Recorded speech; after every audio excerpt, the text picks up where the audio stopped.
ఇప్పుడు మనం monkey banana come పిట్ట కథ విందాం. ఒక అడవిలో బంటి అనే చిన్న కోతి ఉండేది. బంటికి రెండు మాత్రమే ఇష్టాలు. ఒకటి బనానాలు తినడం, మరొకటి మిగతా వారిని ఆట పట్టించడం. ఒకరోజు బంటి బజారుకి వెళ్ళి ఒక బనానా బాస్కెట్ చూసింది. దాన్ని తీసుకొని పారిపోవాలని అనుకుంది. కానీ అక్కడే ఒక చాకలి కుక్క కూర్చొని ఉంది. బంటి కుక్క దగ్గరికి వెళ్ళి, అయ్యో నీ వెనకాల సింహం అని అరిచింది. కుక్క భయపడి వెనక్కి తిరిగి చూసేసరికి బంటి బాస్కెట్ పట్టుకొని పరిగెత్తింది.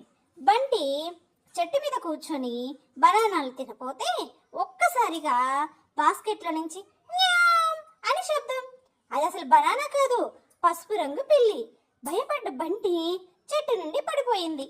చివరికి కుక్క పిల్లి ఇద్దరు వచ్చి మంచి పాఠం చెప్పాం కదా అని నవ్వుతూ వెళ్ళిపోయారు.